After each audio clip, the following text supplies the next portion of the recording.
The snow fell in brutal silence outside Trinity Church, each flake a tiny messenger of the winter that had frozen Dominic Ashford Sterling's heart 5 years ago.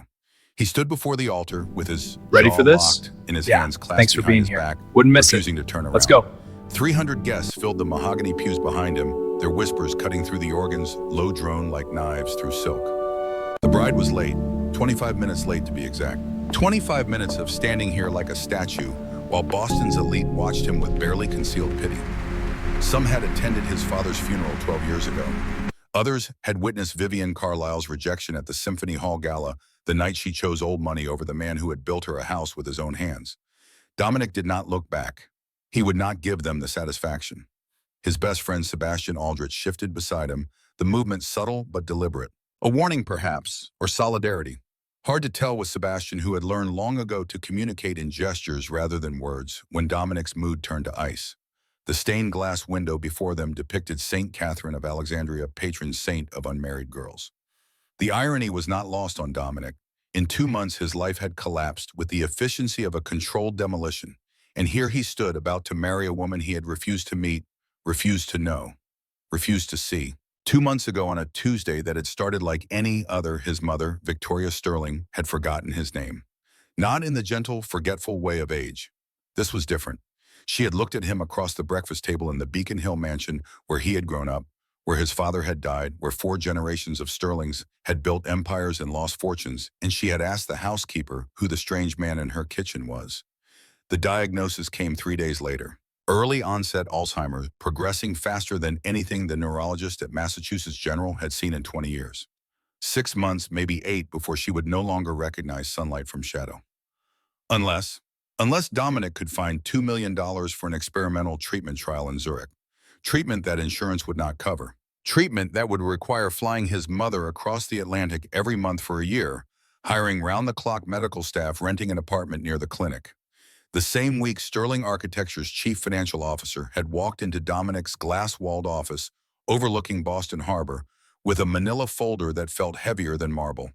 $80 million. Gone. A decade-old contract signed by his father, guaranteed by a partner Dominic had trusted. The partner had declared bankruptcy. The building project in Dubai had imploded. The insurance company had found a loophole. And suddenly the architectural firm that had designed libraries and museums across 3 continents was drowning in debt it could not pay. Dominic had spent 72 hours without sleep, running numbers that refused to add up. He had called in favors from clients who suddenly did not return his messages. He had met with banks that smiled and showed him the door. He had stood on the balcony of his office at 3 in the morning, looking down at the dark water of the harbor, and understood for the first time why his father had taken sleeping pills the night before the accident. That was not quite an accident. That was when Miguel Ramirez had appeared. The man was like winter itself, arriving without warning and leaving frost in his wake. Argentine accent polished by 20 years in California wine country. Handmade suit that cost more than most cars. A smile that never quite reached his eyes. "I will write you a check for $3 million, Miguel had said, settling into the leather chair across from Dominic's desk as if he owned it. "I will also purchase your company's debt and forgive it. All of it." Dominic had stared at him. In architecture, when something appeared too good to be true, it usually meant the foundation was rotten. "What do you want?" "My daughter," Miguel had said simply, "married to a Sterling. The name matters, you understand. My family makes wine, excellent wine. But we are new money, immigrant money. My daughter, she deserves better. She deserves history, pedigree, a place in society that money alone cannot buy." The words had tasted like ash, but Dominic had thought of his mother forgetting him a little more each day. He had thought of the craftsmen and designers and architects whose livelihoods depended on Sterling architecture. He had thought of his father's legacy crumbling to dust. "I will do it," Dominic had heard himself say, "but I have one condition." Miguel had raised an eyebrow. "You are hardly in a position to negotiate." "I will not see her, not before the wedding. No meetings, no photographs, no courtship. This is a business transaction. I will not pretend otherwise." For a long moment, Miguel had studied him with those dark, unreadable eyes. Then he had nodded. "As you wish. My daughter is strong. She will understand." But standing here now, listening to the whispers grow louder, Dominic wondered if he had made a terrible mistake. What kind of woman agreed to marry a man who refused to look at her? What kind of father sold his daughter like a commodity? The church doors opened with a sound like bones breaking. A wave of gasps rushed through the hall, a collective intake of breath that seemed to pull all the oxygen from the room. The organ began to play, but Dominic barely heard it over the sudden thunder of his own heartbeat. He felt the guests rise to their feet. He felt Sebastian go rigid beside him. Even the archbishop, who had seen everything in his 40 years of service, fell silent mid-prayer. Something was wrong, or something was very unexpected. Footsteps began to move down the aisle, not the tentative shuffle of a nervous bride, but steady, measured steps that echoed against the stone floor. Each footfall deliberate, each pause calculated. The scent reached him first. Not the traditional orange blossoms or roses that Boston society brides wore like armor. This was different. Jasmine, maybe. And something else. Something that reminded him of summer nights in distant places he had never been. Dominic's heart hammered against his ribs. His architect's mind, trained to measure and calculate and control, suddenly refused to obey. Every instinct screamed at him to turn around to see what had caused 300 people to forget how to breathe. He kept his eyes fixed on St. Catherine, on the wheel that had failed to break her, on the strength in her painted face. The footsteps stopped beside him. The silence in Trinity Church was so deep it hurt. Somewhere a woman was crying softly. Somewhere else a man cleared his throat. The organ had stopped. Even the snow outside seemed to have paused mid-fall. Archbishop Morrison cleared his throat.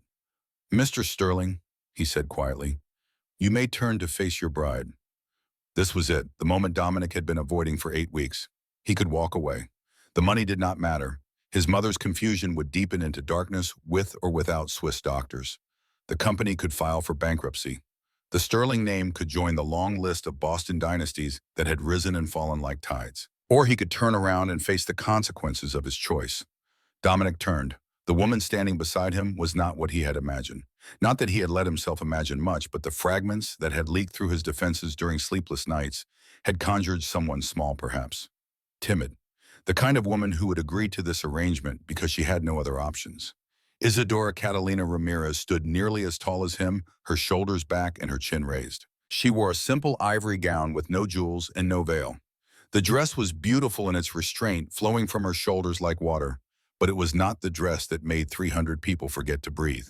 It was her face. Not delicate, not the porcelain perfection that graced magazine covers and society pages. This was a face carved by experience, shaped by survival. Strong cheekbones, a mouth that looked like it knew how to say no, and eyes the color of amber in firelight, meeting his without fear, without apology, without the slightest hint of submission. But it was the scar that held him. It ran from her left temple down her cheek, pale against her olive skin, about 4 inches long, not hidden, not covered with makeup or shadow or shame. She had chosen not to wear a veil, and in doing so, she had made the scar impossible to ignore. It was not a mark of weakness. It was a declaration.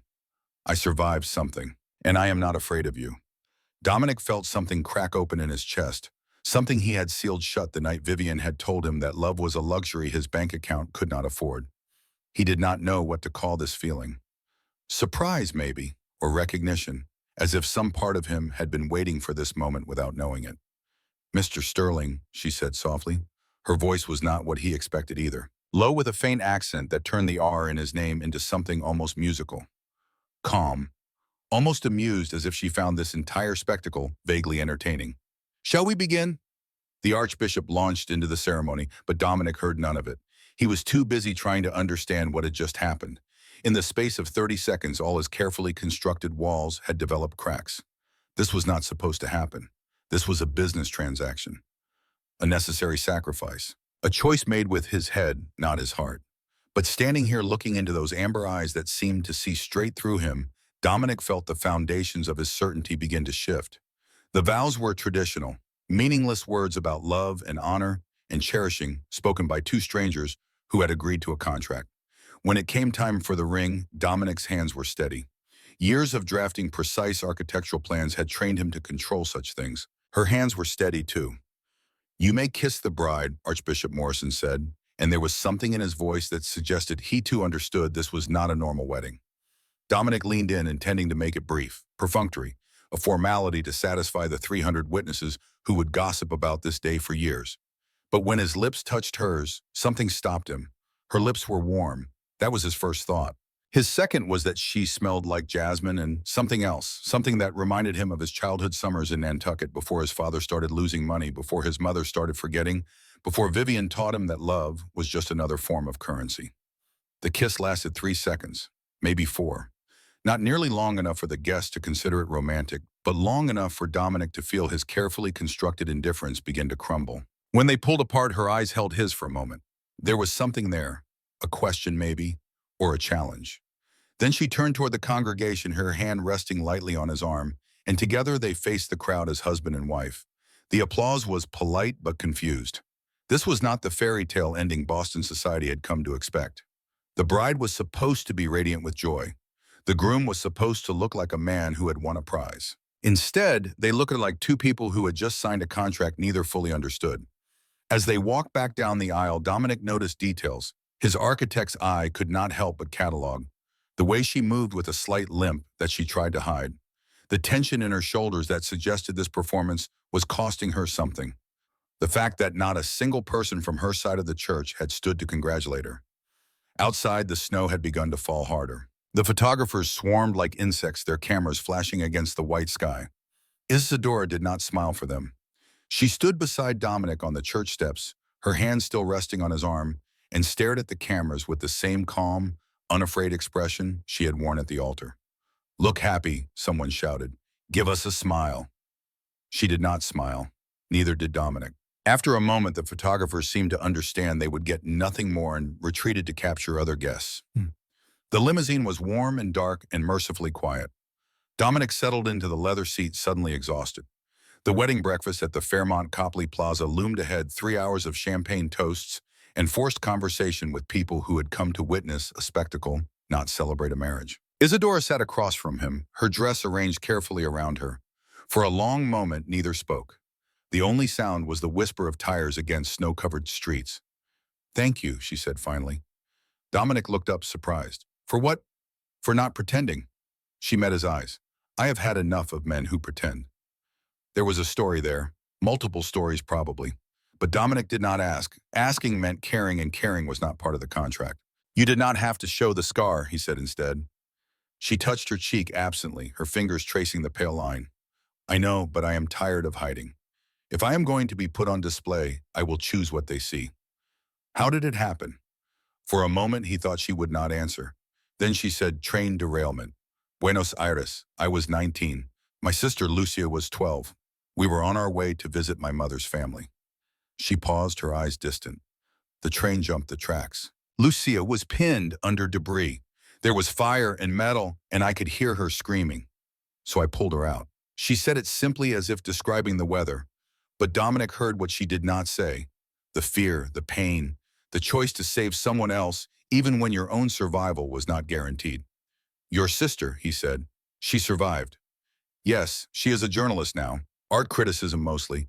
She says I gave her a second chance at life. I tell her she owes me nothing, but she does not listen." A faint smile touched her lips. "She is stubborn, like our mother was." Was, past tense, another story there. "And your father," Dominic asked, though he was not sure why. "He was not at the wedding." The smile vanished.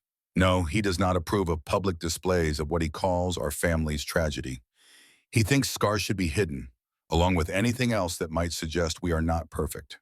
The limousine pulled up to the Fairmont. Through the tinted windows, Dominic could see the crowd already gathering. Society reporters, photographers, the curious and the cruel all waiting to document this strange union. "I need to tell you something," Isadora said before the driver could open the door. Dominic looked at her. "I know why you married me," she continued. "Your mother, the company debts." My father explained everything. She leaned forward slightly. "What you do not know is why I agreed. I assumed it was your father's idea." "It was, but I am 28 years old, Mr. Sterling. I have been living on my own since I was 20. I teach piano at Berkeley. I have my own money, my own life. I did not need my father's approval to marry, and I certainly did not need his money." She paused. "But I needed his signature on something, and he refused to give it unless I did this." "What did you need?" "My mother's trust fund. She left it to Lucia and me, but with conditions. Our father had to approve any disbursement until we turned 30. I will be 30 in 2 years, but Lucia is only 21. She needs surgery, spinal fusion from the train accident.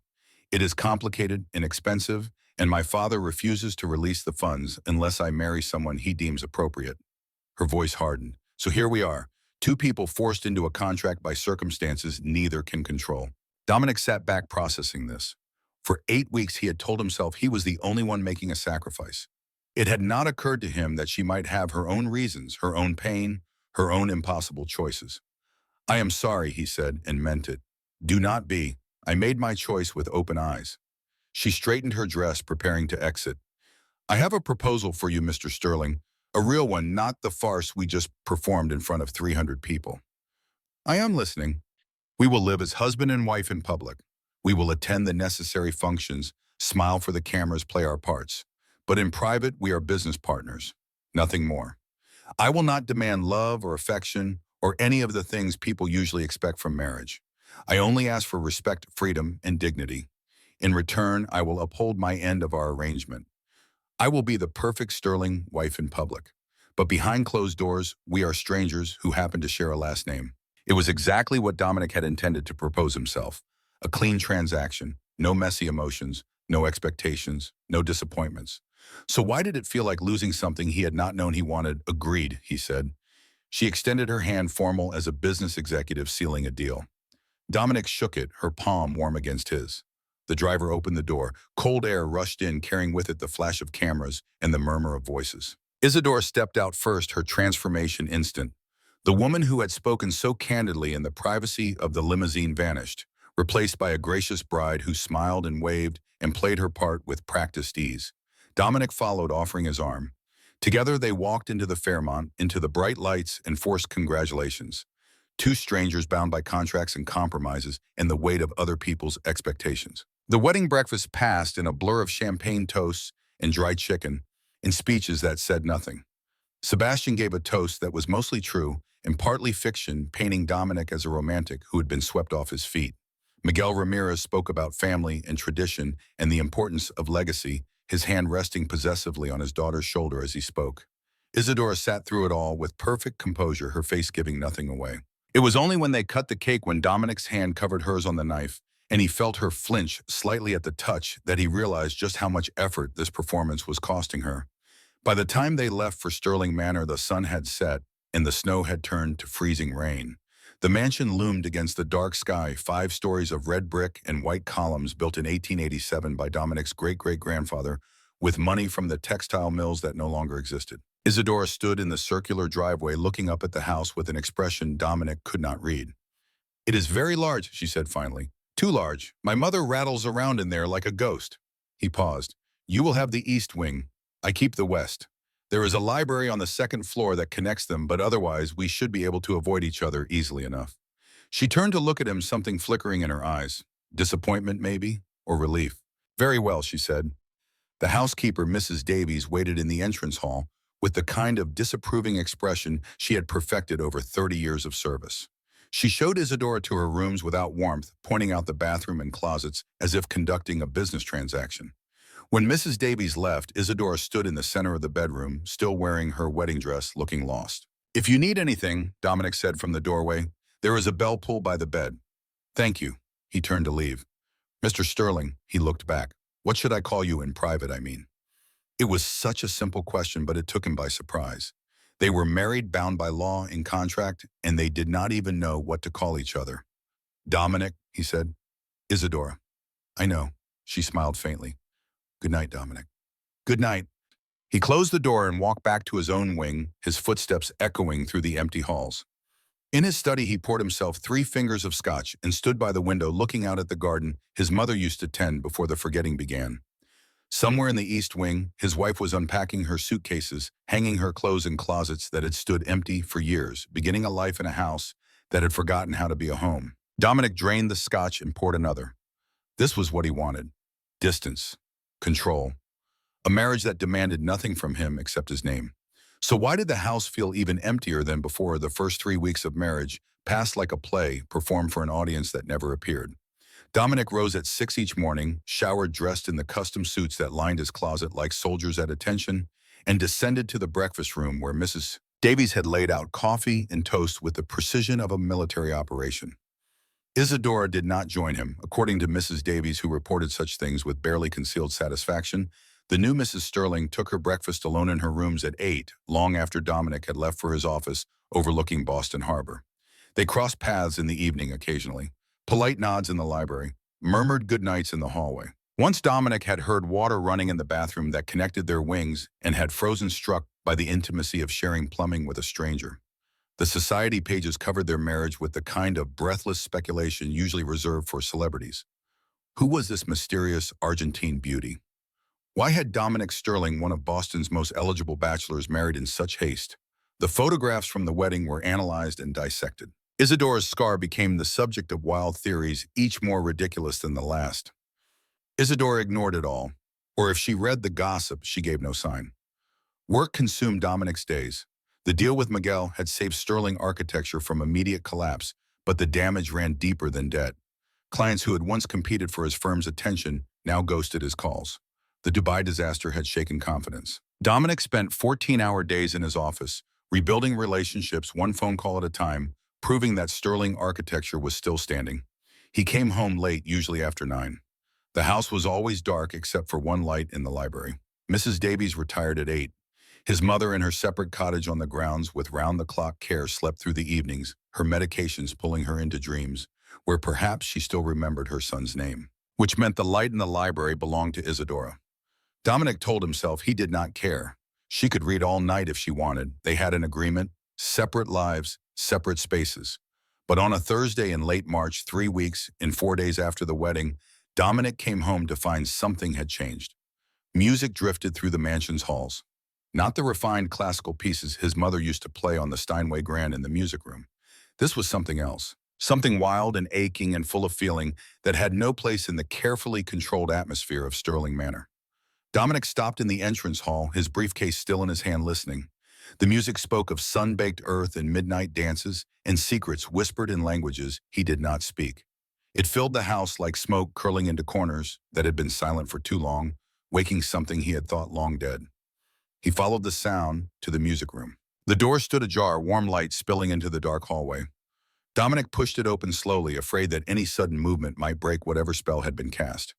Isadora sat at the piano, her head bowed over the keys, her fingers dancing across ivory and ebony with the kind of confidence that came from years of practice. She had changed from the severe dresses she wore during the day into something simpler.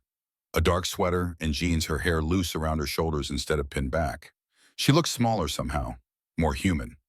Less like the perfectly composed woman who smiled for photographers, and more like someone who had forgotten she was being watched. The piece she played was complicated, shifting from major to minor, and back again, full of syncopated rhythms that made Dominic think of rain on cobblestones and lovers meeting in doorways, and all the messy, beautiful chaos of being alive.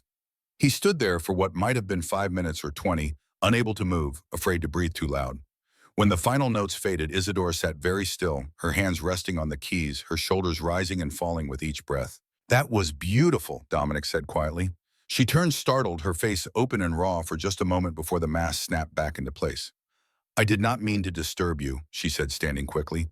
"You did not." He stepped into the room, drawn by something he could not name. "What was that piece?" "Piazzolla, Libertango." She moved away from the piano, putting distance between them. "It is Argentine tango, but for piano. My mother used to play it." "She taught you?" "Yes, before she died." Isadora's fingers touched the scar on her cheek absently, the gesture unconscious. "She said music was the only language that could not be translated wrong, that even when words failed, music would remember." Dominic found himself moving closer to the piano, to the space she had just vacated. The bench was still warm. "You miss her," he said. It was not a question, but she answered anyway. "Every day. Boston feels colder without her. Argentina feels like a dream I am not allowed to wake from." She paused. "Do you know what it is like to be caught between two countries, two languages, two versions of yourself?" "No," Dominic admitted. "My family has been in Boston for 5 generations. We barely remember we came from somewhere else. That must be comforting, to belong somewhere so completely." There was no bitterness in her voice, just a kind of wistful observation that made Dominic's chest tighten. "The letters," he said, "the ones that come every week, from Argentina."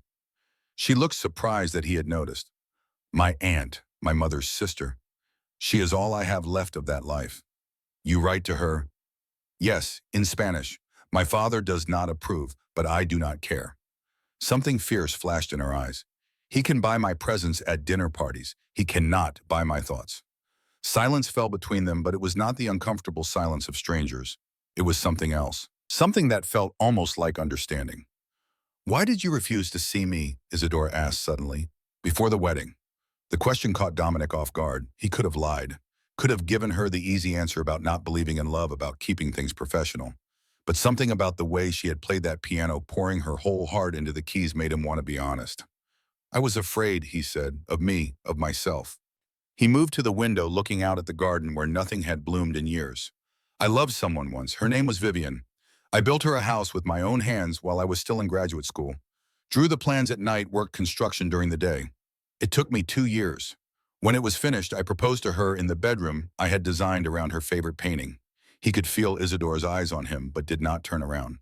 She said no, not because she did not love me, but because her family made it clear that an architect with student loans and calloused hands was not good enough for a Carlyle. She married a hedge fund manager 6 months later, someone who could afford to buy her houses instead of building them. I am sorry, Isidore said softly. I swore I would never let myself be vulnerable like that again. When your father proposed this arrangement, I saw it as perfect. A marriage without love, without expectations, without the possibility of being found insufficient. He turned to face her. So I refused to see you because I did not want to risk feeling anything. I had already lost one woman I loved. I did not want to give myself the chance to love and lose again. Isidore was quiet for a long moment. When she spoke, her voice was gentle. Then we are more alike than I thought. How so? I was engaged once before the accident. His name was Matteo. We were planning a summer wedding, very traditional, very proper. Then the train derailed and I woke up in the hospital with 40 stitches in my face and a shattered pelvis. She touched her scar again. Matteo visited me twice. The second time he left his grandmother's ring on the bedside table and a note saying he could not marry someone who would embarrass his family in photographs. Dominic felt anger rise hot in his throat. He was a fool. Perhaps. Or perhaps he was honest about something most people are too polite to say. Beauty matters. Perfection matters. No one wants to look at scars and be reminded that terrible things can happen to anyone at any time. I do not believe that. No, she smiled sadly. Then why did you refuse to look at me until you had no choice? Were you not afraid I might be scarred or damaged or somehow less than perfect? The words hit like a punch because she was right. He had been afraid. Afraid of exactly that. I was wrong, he said. Were you, Wang? She moved toward the door, preparing to leave. Or were you just afraid of the wrong things? She was almost to the hallway when Dominic spoke again. Stay. She stopped. Please, just for a few more minutes, play something else, anything. Isidore turned, studying his face as if trying to solve an equation. Then slowly she walked back to the piano and sat down. This time she played something slower, quieter. A melody that wound through the air like smoke, sad and beautiful and full of longing. Dominic settled into the leather armchair near the fireplace and closed his eyes, letting the music wash over him. For the first time in weeks, the house did not feel quite so empty. When the song ended, Isadora did not immediately leave. Instead, she asked, "What happened to the house, the one you built for Vivian?" "I sold it, used the money to finish my master's degree. Someone else lives there now. I hope they are happy." "Do you drive past it when you are in that part of the city?" "Never. I plotted 3 alternate routes so I would not have to see it." She smiled at that, a real smile that reached her eyes. "You are very thorough." "I am an architect. Thoroughness is my religion." "What is your God?" "Beauty, function, the idea that spaces can heal people if designed with care." He opened his eyes. "What about you? What do you believe in?" "Survival, second chances. The possibility that scars can become stories instead of shame." She stood, smoothing her sweater. "I should let you rest. You work too much." "How would you know? We barely see each other." "Mrs. Davies reports on your schedule with great detail. I think she worries about you." "Mrs. Davies has been worrying about me since I was 8 years old. It is her primary occupation." Isadora laughed, a sound like wind chimes. "Good night, Dominic." "Good night, Isadora." After she left, Dominic sat in the music room for another hour, staring at the piano, thinking about the woman who had married him out of necessity and played music like prayer. Something had shifted tonight. Some wall had developed a crack. He was not sure if that was good or dangerous. Perhaps it was both. Spring arrived in Boston like a whispered promise, turning the frozen ground soft and coaxing green shoots from earth that had seemed dead. The transformation happened slowly then all at once until one morning Dominic woke to birdsong instead of silence. The change inside Sterling Manor was equally subtle and equally profound. It started with breakfast. One Thursday morning, 6 weeks after the wedding, Dominic descended the main staircase at his usual time to find Isadora already seated in the breakfast room, a cup of coffee steaming beside her plate. She wore a simple blue dress that made her skin glow, her hair pulled back in a loose knot that exposed the elegant line of her neck. "Good morning," she said as casually as if they had been sharing breakfast for years. Dominic hesitated in the doorway, thrown by this deviation from routine. "Good morning." "Mrs. Davies made blueberry scones. They are excellent." Isadora gestured to the chair across from her. "Unless you prefer to eat alone." It was phrased as a question, but there was a challenge underneath. A test, perhaps, to see if he would retreat behind the walls of their agreement. Dominic sat down. Mrs. Davies appeared with another coffee cup, her expression carefully neutral, though Dominic caught the faint gleam of satisfaction in her eyes. She had been campaigning for weeks to get them in the same room at the same time. "The garden is a disaster," Isadora said, spreading jam on a scone. "I walked through it yesterday. Half the roses are dead, the herb beds are overrun with weeds, and something has been eating the boxwood." "My mother used to tend it," Dominic said, "before she got sick. After that, the groundskeeper did his best, but he retired last year and I never replaced him. May I try to restore it?"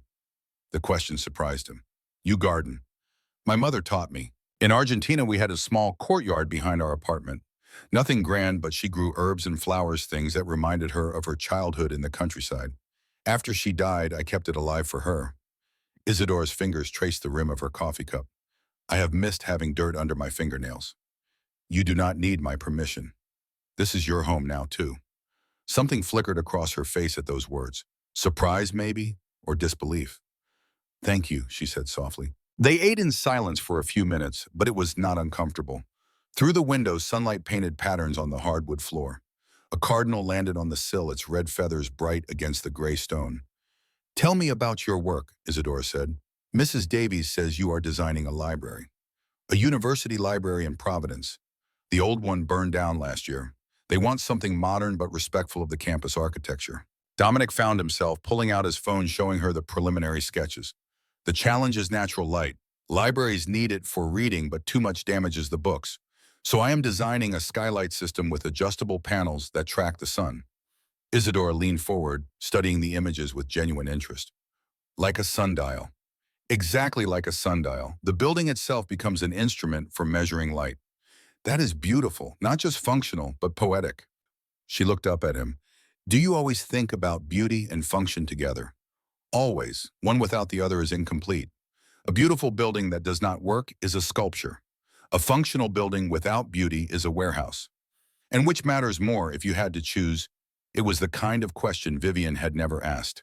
She had cared about the finished product, the magazine spreads, the dinner party conversation pieces. But she had never wanted to understand the thinking behind the design. "Function," Dominic said, "because a building that fails its purpose is worse than no building at all. But I would never stop trying to make it beautiful too." Isadora smiled. "You sound like my mother talking about music. She said technique without soul was just noise, but soul without technique was just wishing." She sounds like she was wise. She was, and stubborn, and impossible to argue with when she believed she was right. The smile turned sad. "I miss her every day." Dominic wanted to reach across the table to touch her hand to offer some comfort, but their agreement was clear. Business partners, strangers sharing a name. So he stayed on his side of the table and changed the subject. "What will you plant in the garden?" "Roses, certainly. English roses mixed with Argentine herbs, lavender and rosemary and thyme, things that smell like memory." She paused. "Is that allowed, mixing English and Argentine plants?" "It is your garden. Plant whatever makes you happy." "Our garden," she corrected gently. "I am borrowing it, not claiming it." But the way she said it made Dominic think she understood something about Sterling Manor that he had forgotten. That a house was not just a building. It was a living thing that needed care and attention and love to survive. After that morning, breakfast became their routine. Dominic adjusted his schedule, leaving for the office at 8 instead of 7. Isadora set an alarm to wake earlier. They talked about architecture and music and books about everything except the arrangement that had brought them together. The garden transformation began immediately. Isadora hired 2 students from the Boston University horticulture program and spent her afternoons on her knees in the dirt, pulling weeds and pruning dead branches and coaxing life from soil that had been neglected too long. She gave notice at Berkeley, explaining in a brief letter that she needed to focus on family obligations. The dean, understanding the weight of that phrase, accepted her resignation with grace. Dominic watched from his study window, sometimes pretending to work on drawings, while actually observing the way she moved through the garden with confidence and grace, the way she spoke to the plants as if they could hear her, the way she wiped sweat from her brow with the back of her glove and left a smudge of dirt across her cheek. She looked happy. Genuinely happy in a way the society dinners and charity galas never achieved. One evening in early April, Dominic came home to find her still in the garden at 7 o'clock. Her hands deep in a rosebush, her face flushed with effort. "You will lose the light soon," he called from the terrace. She looked up startled, then smiled. "Just 5 more minutes. This rose is being difficult." "What is wrong with it?" "It is tangled with the hedge. If I do not separate them now, they will choke each other by summer." Dominic loosened his tie and walked down the stone steps. "Show me what to do." For the next 20 minutes, they worked side by side, carefully unwinding rose canes from boxwood branches, their hands moving in synchronization, occasionally brushing against each other in the tight space.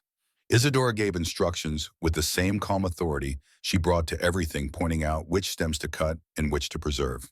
When the rose finally came free, she sat back on her heels, triumphant. "There, now you can both grow properly." Dominic studied the plant. It was old, probably planted when the house was built, its trunk thick and gnarled with age. "Do you think it will bloom?" "If we are patient, roses remember how to bloom. They just need encouragement." She stood brushing dirt from her jeans. "Like people, I think." Their eyes met, held. Something passed between them, a current of understanding or recognition or possibility. "Isadora," Dominic began. His phone rang. The sharp trill shattered the moment like glass. He almost ignored it, but the caller ID showed Sebastian's name, and Sebastian never called unless it was urgent. "I need to take this," Dominic said apologetically. "Of course." He walked a few steps away, pressing the phone to his ear. "Sebastian, we have a problem. A big one." The urgency in Sebastian's voice sent ice through Dominic's veins. "What happened?" "Someone sent an email to the Providence University board. Anonymous. Claims Sterling Architecture used substandard materials in the Boston Public Library renovation 3 years ago. They are threatening to void your contract for the new library unless you can prove the allegations are false." "That is ridiculous. Every material we used met or exceeded specifications. I have the documentation." "I know you do, but the timing is suspicious, Dominic. Someone is trying to sabotage you, and I think I know who." "Thaddeus." "Thaddeus Blackwell. He has been buying up your company's debt. Small amounts from different creditors, but always at a premium, like he is assembling something." Thaddeus Blackwell, his father's former partner, the man who had signed the Dubai contract and then declared bankruptcy, leaving Sterling Architecture holding the bag. Dominic had assumed it was bad luck, poor judgment. But what if it had been deliberate? How much debt does he own? 30 million, maybe more. If he decides to call it all in at once, we would be finished. Dominic's hand tightened on the phone. "Even with Miguel's money, we cannot pay 30 million immediately." "Exactly. Which means Blackwell could force you into bankruptcy, buy the company for pennies, and sell off the assets, including your father's entire portfolio of designs." The world tilted. Dominic's father had spent 40 years building Sterling Architecture's reputation, creating buildings that had won awards and changed skylines. Those designs were not just intellectual property. They were legacy, memory. Everything his father had believed in translated into steel and glass. "We need proof," Dominic said. "If Blackwell is behind this, there will be a trail. Financial records, emails, something that shows intent." "I am already on it. But Dominic, this is going to get ugly. Blackwell has connections, money. He plays dirty. So will I." Dominic ended the call and stood very still, trying to process this new threat. He had been so focused on saving the company from immediate collapse that he had missed the larger danger. Blackwell had not abandoned Sterling Architecture. He had been circling it like a shark, waiting for the perfect moment to strike. Bad news. He had forgotten Isadora was there. She stood a few feet away, her expression concerned. "Work problems," he said, trying to keep his voice neutral. "Nothing I cannot handle." But she saw through him. "You are lying." Excuse me, your left hand, you are making a fist so tight your knuckles are white. That is not nothing. Dominic looked down. She was right. He forced himself to relax his hand. Someone is trying to destroy my company, he said, a former partner of my father's. He has been buying our debt and spreading false allegations to our clients. If he succeeds, everything my father built will be sold for scrap. Isidore was quiet for a moment. Then she said, "How can I help? This is not your problem. We are married. Your problems are my problems. Only in public. Remember our agreement?" The words came out harsher than he intended. He saw her flinch slightly and immediately regretted it. "Right," she said coolly. "Business partners. I forgot my place." She turned to walk back to the house, but Dominic caught her arm. "Wait, I am sorry, that was unfair." "Was it? You set the rules, Dominic. I am just following them." The rules were stupid. She turned to face him, fully surprise clear in her eyes. "What? The rules, the agreement, the whole idea that we could live in the same house and share meals and work in the garden together and still be strangers? It was stupid. I was stupid." He ran a hand through his hair, frustrated. "I thought I could control this, keep everything neat and separate and safe. But then you played that piano and talked about your mother and got dirt under your fingernails, bringing dead roses back to life. And now I do not know what we are anymore, but we are definitely not strangers." Isadora stared at him. In the fading light, her eyes were gold and unreadable. "What are you saying?" "I am saying I need help, real help, from someone I trust. And somewhere in the last 6 weeks, you became that person." "I thought you did not do trust." After Vivian. "I thought so too. Apparently I was wrong about a lot of things." The corner of her mouth lifted slightly. "That must be difficult for you, Baum. Being wrong, I imagine architects prefer certainty." "Architects prefer truth, and the truth is I cannot fight Blackwell alone. He has money and connections and 40 years of knowing how this business works. But you," he paused, "you have something he does not expect." "What is that?" "You are brilliant. I have seen it in the way you approach the garden, the way you solve problems, the way you think 3 steps ahead. And you are an outsider. You see things I miss because I am too close to them." He met her eyes. "So I am asking, will you help me?" Isadora studied him for a long moment. Then she nodded. "Tell me everything."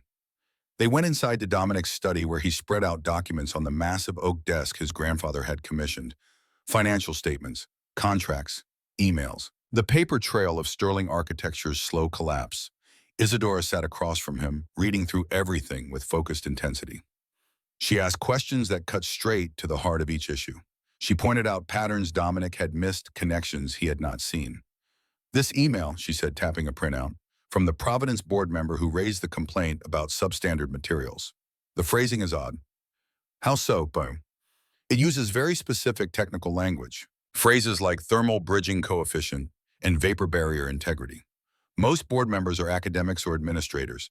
They would not know these terms. Unless someone fed them the language." "Exactly. Someone with architectural knowledge. Someone who knew exactly which accusations would sound credible." Dominic leaned forward.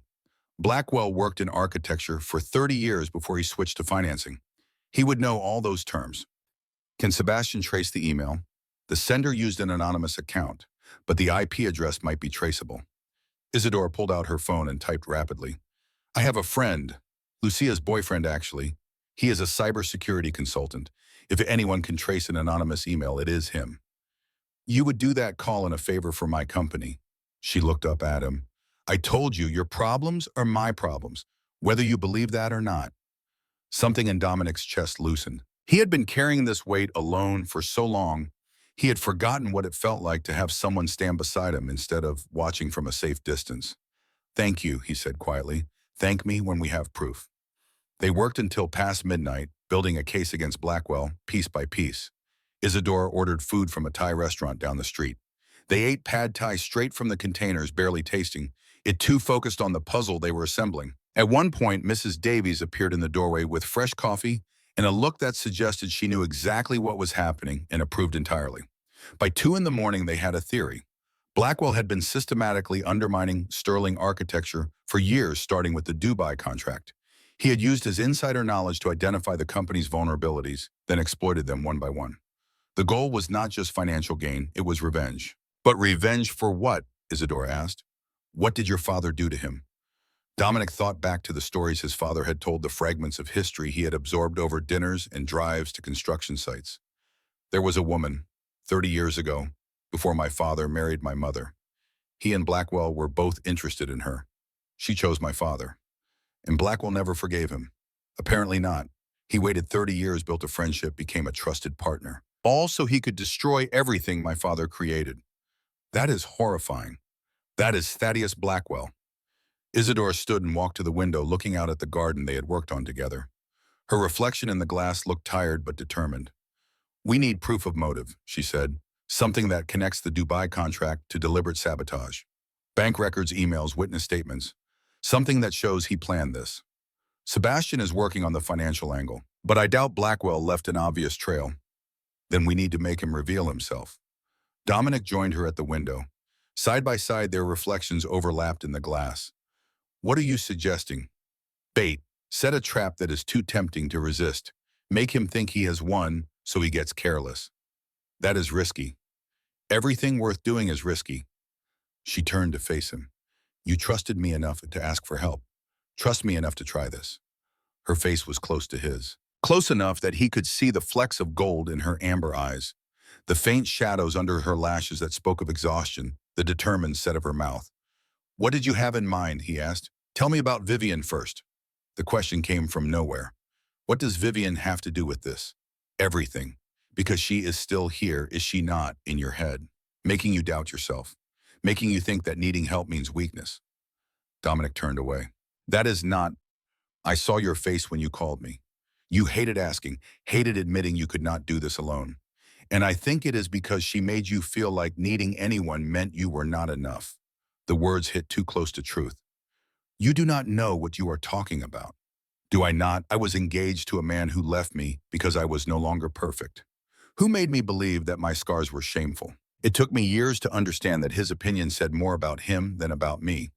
She moved into his line of sight, forcing him to meet her eyes. "So tell me about Vivian, because I think she is standing between you and everything you actually want." For a long moment, Dominic said nothing. Then, because she had trusted him with her story, he told her the rest of his. "I met her in graduate school. She was studying art history, planning to work in museum curation. I was the scholarship kid from Boston who spent every free hour in the architecture studio. She thought it was romantic at first, the starving artist building beautiful things." He laughed bitterly. "But romance fades when faced with student loans and 80-hour work weeks. Her family made it clear I was not acceptable. Old money does not mix with new ambition. But you built her a house anyway. I thought if I could prove myself worthy, if I could create something beautiful enough, she would choose me over her family's expectations. I was young and stupid and so convinced that love could overcome economics." He paused. "When she said no, when she married to someone else, I decided I would never let myself be that vulnerable again.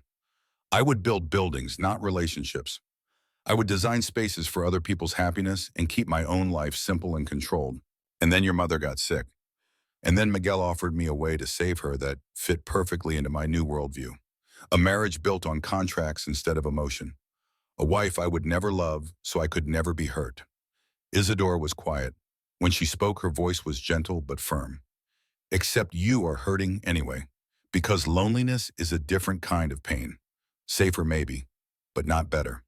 The truth of it settled over Dominic like snow. "You are right. I usually am." He smiled despite himself. Confident. Realistic. She crossed her arms. "Here's what I think. Vivian was wrong about you. You were always enough. She just did not have the courage to choose love over comfort. And Blackwell is wrong about your company. Sterling Architecture is strong because your father built it on integrity, not just profit. We just need to remind everyone of that. How calm? By being transparent, call a press conference, invite the Providence Board. Show them every material specification, every inspection report, every piece of documentation that proves you did nothing wrong. Put Blackwell in a position where he has to either produce proof of his allegations or admit he was lying. That could backfire. If he has fabricated documents, then we expose those as fabricated. Lucia's boyfriend can analyze metadata trace digital fingerprints. We have resources Blackwell does not know about." She stepped closer. "But more importantly, we have something he can never buy." "What is that? The truth, and people who believe in you." Her faith in him was staggering. Unearned by maybe, but absolute. Dominic found himself wanting to live up to it, to be the person she seemed to think he was. All right, he said, we do it your way. Isadora smiled, and for the first time since the wedding, it was not the practiced smile of a society wife, but something real and warm and entirely hers. Good. Now go to bed. You need sleep if we are going to war tomorrow. What about you? I am going to call Lucia's boyfriend. It is only 11 o'clock in California. He will still be awake. Dominic wanted to stay, to keep talking to her, to extend this moment where they were not strangers or business partners, but something closer to friends. Maybe more than friends. But she was right. Tomorrow would be brutal, and he needed rest. Isadora. She looked up from her phone. Thank you. For all of this. For caring when you do not have to. I do have to, she said simply. That is what marriage means, even marriages like ours. He left her in his study surrounded by papers and coffee cups and the evidence of their partnership, and climbed the stairs to his empty bedroom. But for the first time since his father died, the emptiness felt temporary instead of permanent. Like something was changing. Like spring had finally arrived inside Sterling Manor, bringing with it the possibility of new growth in places long frozen. The press conference was scheduled for Friday morning at the Boston Harbor Hotel, a venue chosen deliberately for its glass walls and natural light. Transparency, Isadora had insisted. Everything about this needed to communicate openness and truth. Dominic stood in his bathroom at 5:30 in the morning, knotting his tie with hands that refused to stay steady. In 8 hours, he would either save Sterling architecture or watch it crumble in front of every major media outlet in New England. A soft knock interrupted his thoughts. Come in, he called, expecting Mrs. Davies with coffee, but it was Isadora who opened the door, already dressed in a navy suit that made her look both professional and formidable. She carried 2 cups of coffee and an expression of calm determination. I thought you might need this, she said, handing him one. I thought you would still be asleep. It is not even 6. I have been awake since 4. Lucia's boyfriend sent the final report an hour ago. She pulled out her phone, showing him a document dense with technical language. He traced the anonymous email to an IP address in Blackwell's office building. Same floor, same wing. The timestamp matches a period when Blackwell was there, according to his assistant's calendar. Dominic felt hope flare in his chest. That is concrete evidence. It gets better. He also found deleted emails from Blackwell's personal account to the Providence board member. They were discussing payment for raising the complaint, $50,000 to be exact. Bribery. Dominic set down his coffee cup before he dropped it. That is not just sabotage, that is criminal. Which means we do not just defend Sterling architecture today. We go on offense. Isadora's eyes gleamed with something fierce. We show everyone that Blackwell has been conducting a coordinated campaign of fraud and intimidation. We make him the villain, not you. Sebastian is going to love this. Sebastian already knows. I sent him everything an hour ago. He is preparing subpoenas as we speak. She paused. There is one more thing. What? Vivian called last night around midnight. She left a message with Mrs. Davies asking to meet with you before the press conference. The name sent ice through his veins. What does she want? I do not know, but Mrs. Davies said she sounded upset. Crying, maybe. Dominic turned back to the mirror, focusing on his tie because it was easier than processing this information. Vivian had not contacted him since the wedding. Her silence had been a relief. Now, on the most important day of his professional life, she reappeared. I am not meeting with her, he said. Are you sure? What if she has information about Blackwell? Then she can tell it to Sebastian, or to the press. I do not care. He met Isadora's eyes in the mirror. I meant what I said in the garden. Vivian is the past. I am done letting her haunt me. Isadora smiled slightly. Good, because I think she might be standing between you and the future you actually want. And what future is that? She did not answer immediately. Instead, she walked to where he stood and reached up to adjust his tie, her fingers quick and sure against his collar. One where you do not have to choose between love and survival, she said softly. Where you can have both. Their faces were inches apart. Dominic could smell her perfume, something with jasmine and citrus that reminded him of the garden. Her eyes held his amber and gold and completely unguarded. Isadora, he began. His phone rang. The sharp sound shattered the moment. Sebastian's name flashed on the screen. Dominic answered, stepping back to create distance. Sebastian, we have a problem. Blackwell just released a statement to the Boston Globe. He is accusing Sterling Architecture of fraud and claiming he has documentation proving your father knowingly used defective materials in multiple projects over the past decade. That is a lie. I know that. You know that. But the Globe is running the story in 30 minutes, and by the time we hold the press conference, public opinion will already be poisoned. Dominic felt the ground shift beneath him. They had been so focused on the Providence Project that they had missed the real attack. Blackwell was not just trying to destroy Sterling architecture. He was trying to destroy Dominic's father's entire legacy. We move up the timeline, Dominic said. Hold the press conference now, before the Globe publishes. It is 6 in the morning. The venue is not ready. Half the media outlets we invited will not have time to send reporters. Then we do it somewhere else, somewhere public that sends a message. Isadora touched his arm. When he looked at her, she mouthed 2 words, Trinity Church. Of course, the church where they had married, the place where this whole strange journey had begun. It was public, centrally located, and carried symbolic weight that no hotel conference room could match. Trinity Church, Dominic said into the phone. Can you get Archbishop Morrison to agree? At 6 in the morning. Tell him it is about protecting my father's name. He knew my father. He will understand. There was a pause. Then Sebastian said, I will make it happen. Give me 45 minutes. The call ended. Dominic stood very still, trying to process the speed at which everything was moving. We need to go, Isadora said. Now, before Blackwell can respond. You do not have to come. This is my fight. Do not insult me. She grabbed her coat from where she had left it on his bed. We are in this together. That was the deal. The deal was separate lives, business partners. The deal changed. She turned to face him fully. Last night when you trusted me enough to ask for help. This morning when you chose me over Vivian. The deal changed Dominic. We just have not said it out loud yet. He wanted to ask what she meant, wanted to explore this new territory opening between them. But there was no time. Come on, he said instead. Let us go save my company. They drove through Boston in the pre-dawn darkness, the city just beginning to wake. Street lamps painted gold circles on wet pavement. Early commuters hurried past with coffee cups and briefcases. The world moved forward indifferent to the small drama unfolding in Dominic's life. Trinity Church rose against the lightning sky, its red stones and heavy arches a testament to another era's certainty.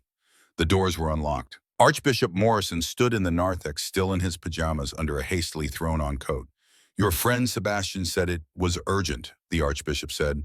I assume this has to do with the allegations in this morning's paper. You have seen them. The Globe's religion reporter called me an hour ago asking for comment on whether the church regretted hosting your wedding, given the questions about your business ethics. Morrison's expression was grim. I told her the church does not regret offering sanctuary to 2 people seeking to build a life together, regardless of what outside forces might claim about their character. Dominic felt gratitude wash over him. Thank you. Do not thank me yet. Tell me what you need. Within an hour, Trinity Church had been transformed into an impromptu press conference venue. Sebastian arrived with boxes of documents, evidence organized into presentation folders. Lucia's boyfriend had worked through the night to create a digital presentation showing the email trail connecting Blackwell to the Providence board member. News crews appeared, drawn by Sebastian's urgent calls and the promise of a major story. By 7:30, the church was full of reporters, cameras, and curious onlookers who had heard rumors of a scandal. Dominic stood in the vestry watching through a crack in the door as the crowd assembled. His hands had stopped shaking. In their place was a cold, clear fury that sharpened his mind like a blade. You ready? Sebastian asked. No, but we are doing this anyway. That is the spirit. Sebastian clapped him on the shoulder. Remember, stay calm, stick to the facts. Do not let them bait you into anger. I know how to handle a presentation. This is not a client meeting, Dominic. This is war. The door opened. Isadora slipped inside, having just finished setting up the audiovisual equipment with a competence that surprised the tech crew. 2 minutes, she said. The Globe reporter is here. Front row. She looks hungry. Good. Let her be hungry. Dominic straightened his tie one final time. Let them all be hungry. We are going to feed them the truth. They walked out together, Dominic and Isadora side by side, presenting a united front. The cameras flashed. Voices called out questions that Sebastian fielded with practiced ease. Dominic stepped up to the lectern that had been placed before the altar, the same altar where he had stood 8 weeks ago, refusing to look at his bride. Now she sat in the front pew, her amber eyes steady on his, giving him strength. Good morning, Dominic began. Thank you for coming on such short notice. I am Dominic Ashford Sterling, principal architect of Sterling Architecture. This morning, Thaddeus Blackwell released allegations claiming my father and I knowingly used defective materials in construction projects. These allegations are not just false, they are part of a deliberate campaign of fraud and intimidation designed to destroy my company so Mr. Blackwell can acquire it at bankruptcy prices. Murmurs rippled through the crowd. The Globe reporter leaned forward, pen poised. I have evidence, Dominic continued, documentation showing that Mr. Blackwell has spent the past 3 years systematically undermining Sterling architecture. He has purchased our debt from multiple sources. He has spread false allegations to our clients, and he has bribed at least one university board member to raise complaints about our work. Sebastian began distributing folders to the press. Inside were copies of the email traces, financial records, witness statements from creditors Blackwell had approached. Every material we have used in the past decade met or exceeded industry specifications, Dominic said. Every inspection passed with perfect scores. Every client received exactly what they contracted for. The only defect in this story is Mr. Blackwell's integrity. A hand shot up. The Globe reporter.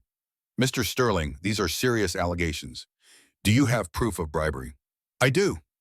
Dominic nodded to Lucia's boyfriend, who triggered the digital presentation. The emails appeared on screens set up on either side of the altar. $50,000. Transfer confirmed.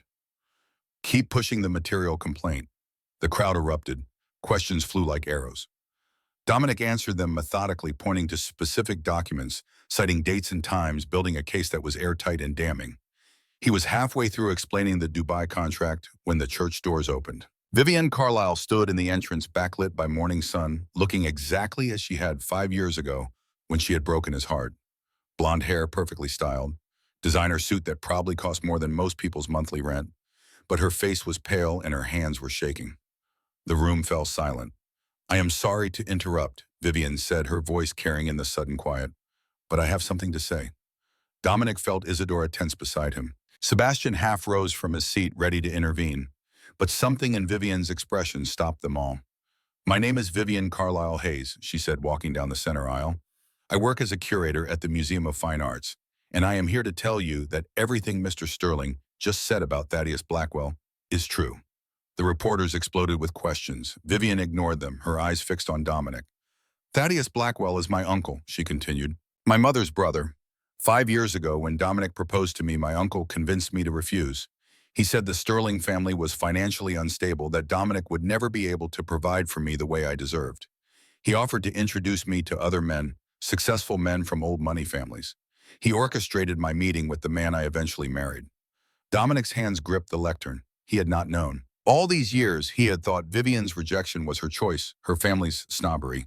He had never suspected Blackwell's manipulation. My marriage ended in divorce 2 years ago, Vivian said quietly. My ex-husband was exactly what my uncle promised.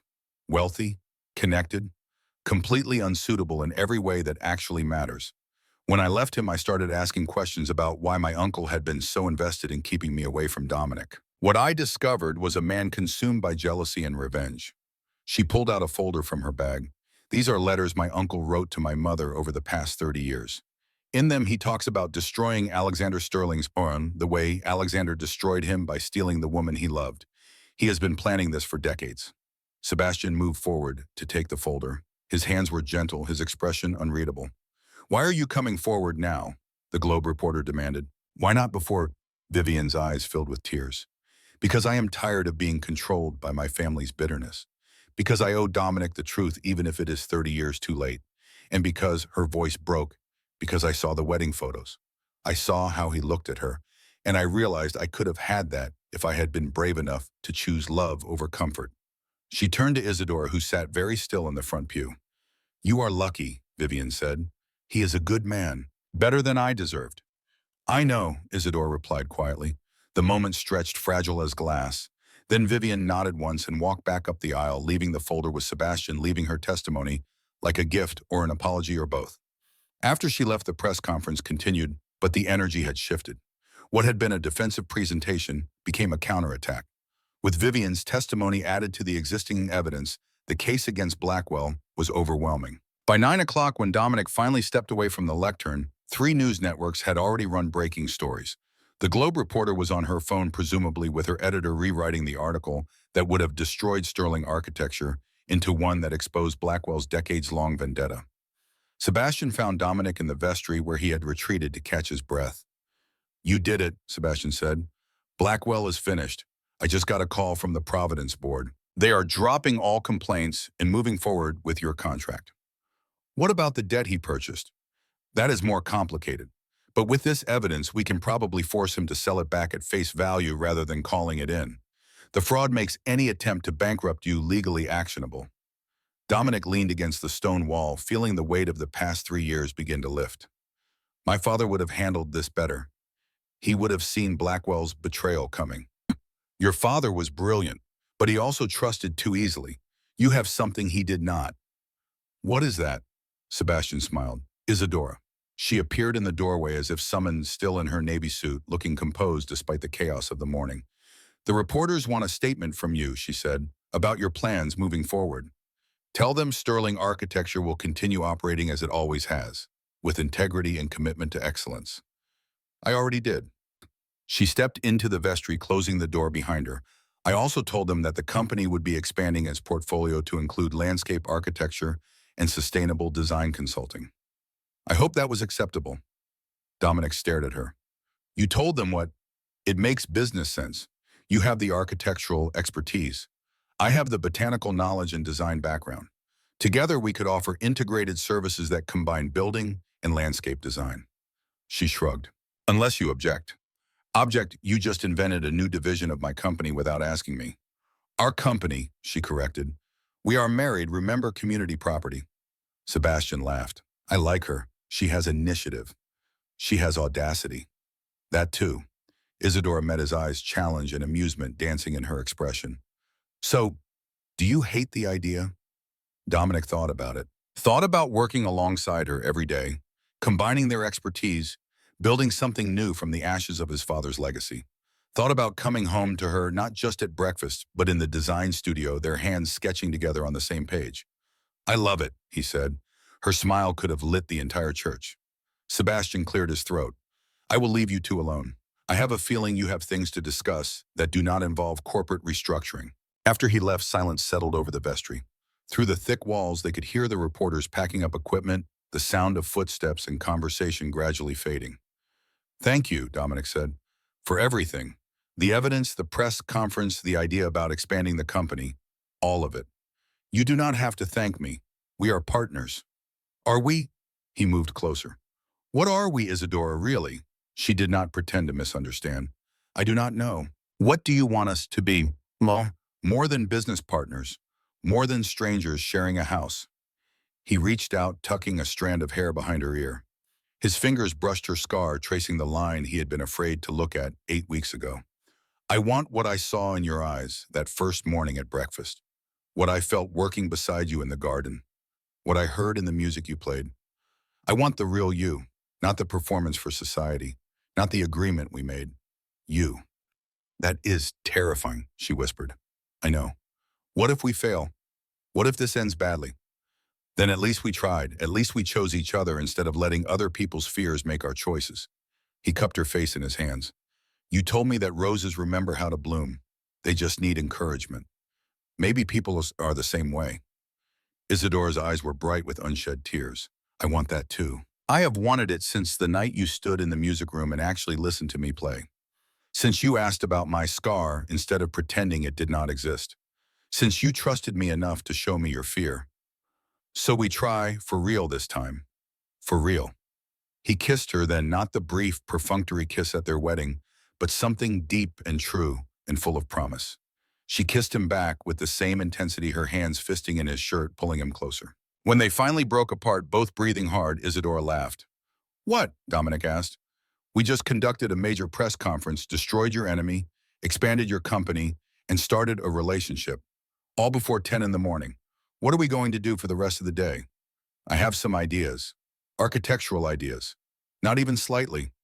She laughed again and the sound filled the vestry with light. They left Trinity Church hand in hand, walking out into a morning that felt new and full of possibility. The reporters had mostly dispersed. A few stragglers called out questions, but Sebastian intercepted them, giving Dominic and Isadora space to breathe.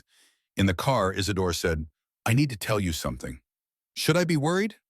My father called this morning, before dawn. He saw the news about Blackwell and wanted to warn me that my reputation might be damaged by association with your company. Dominic's jaw tightened. What did you tell him? I told him that my reputation is my own to manage and that I am proud to be associated with Sterling Architecture. Then I told him I am withdrawing from the trust fund entirely. Lucia's surgery will be paid for by my salary from our new landscape division. Isadora, you do not have to. I want to. I am tired of being controlled by his money and his approval. I want to build something of my own. With you. She squeezed his hand. Besides, I am excellent at landscape design. I will earn every penny. You are magnificent. I know. But her smile was warm, not arrogant. Take me home, Dominic. To our home. I want to see what the garden looks like in morning light. Sterling Manor had never looked more beautiful. Spring had transformed the grounds, turning brown earth green, coaxing blooms from branches that had seemed dead. The roses Isadora had rescued were budding. The herb garden smelled of thyme and rosemary and possibility. They walked through it together, still in their formal clothes from the press conference, completely out of place and perfectly content. I am going to plant Argentine roses here, Isadora said, pointing to an empty bed near the south wall, and English lavender there. A marriage of both our histories. That sounds perfect. She turned to him. Are you going to tell me about the house you built for Vivian, the one you never drive past? Why? Because I want to know if it still hurts, if she still has power over you. Dominic thought about it, about the house he had designed with such hope and such certainty, about the woman who had rejected it and him, about the years he had spent avoiding that neighborhood, as if the building itself could wound him. It was on Marlborough Street, he said. 3 stories brick facade with a bay window in the bedroom because she loved watching the sunrise. I designed the kitchen around her favorite painting of a French garden. I built custom shelves for her book collection. I thought if I could create the perfect space for her, she would want to stay in it with me. And now I realize I was designing a cage made of love and desperation. A beautiful cage, but still a cage. I tried to build a space that would hold her instead of trusting that she would choose to stay. Isadora nodded slowly. And this, she gestured to Sterling Manor, to the garden, to the life they were building. What are you designing now? Not a cage, not a trap. He pulled her close. A foundation. Strong enough to support whatever we build together, flexible enough to grow and change as we do. That is a much better design. I had a much better partner this time. They stood in the garden as morning turned to afternoon, making plans for the business and the house and the life they were choosing instead of enduring. At some point, Mrs. Davies brought out sandwiches and lemonade, her expression carefully neutral, but her eyes warm with approval. The sun was setting when they finally went inside, hand in hand, no longer strangers, no longer business partners, but something infinitely more complicated and infinitely more real. 3 years later, Sterling Architecture had doubled in size. The landscape division Isadora had invented on the spot had become the company's most profitable arm, combining Dominic's structural genius with Isadora's botanical expertise to create buildings that breathed and gardens that sheltered. They worked side by side most days, arguing about design choices and laughing at private jokes and occasionally sneaking away for long lunches that had nothing to do with business. Sterling Manor bloomed year-round now, the garden a testament to what happened when 2 cultures met and married. English roses twined with Argentine herbs, stone paths wound between beds of lavender and beds of native wildflowers. It was chaotic and beautiful and impossible to categorize, like their marriage. On a Tuesday in October, Isadora went into labor 3 weeks early, determined as always to operate on her own schedule. Dominic drove to the hospital with the kind of focused calm he brought to construction sites, staying steady while everything around him shifted. Their daughter was born at sunset with Dominic's dark hair and Isadora's amber eyes. They named her Victoria Rosa after his mother and the garden that had brought them together. Victoria Sterling had passed away 18 months after the wedding, lucid until the end, thanks to the treatment Miguel's money had purchased. She had held Isadora's hand on her deathbed and thanked her for bringing her son back to life. Now standing in the hospital room with his wife and daughter, Dominic thought about the man he had been 3 years ago when he stood at that altar refusing to look at his future. How certain he had been that control meant safety. How wrong he had been about almost everything. What are you thinking? Isadora asked, watching him with those knowing eyes. That I am grateful I was forced to turn around. Best worst decision you ever made. Best decision, no qualifiers. She smiled, shifting the baby in her arms. Come here, your daughter wants to meet you properly. He sat beside them on the hospital bed, this family he had never planned for, and could not imagine living without. Through the window, Boston glowed in the last light of day. Somewhere in that city was Trinity Church, where two strangers had made promises neither intended to keep, where fear had disguised itself as practicality, where the worst decision had somehow become the best. "I love you," Dominic said to both of them, in case that was not clear. "It was clear," Isadora replied, "but say it again anyway. I like hearing it." "I love you." "Better." She leaned her head against his shoulder. "Now tell our daughter about the garden, about the roses that learned to bloom again, about the architect who learned that the best foundations are built on trust, not control." So he did. Sitting in that hospital room as the sun set and the city lights came on, Dominic told their daughter the story of how two wounded people had stumbled into healing by accident and stayed by choice. And somewhere in San Diego, Isadora's Aunt Rosa read a letter describing perfect happiness, found in the most unexpected place, tears of joy dampening the pages written in Spanish. And somewhere on Marlborough Street, a house Dominic had built for the wrong reasons stood occupied by a young family who loved it the way it deserved their laughter echoing through rooms designed for a love that had never lived there. And in a garden in Beacon Hill, roses bloomed in defiance of season and expectation, proving that with patience and care and the courage to try again, even the most damaged things could become beautiful. The end was really just a beginning.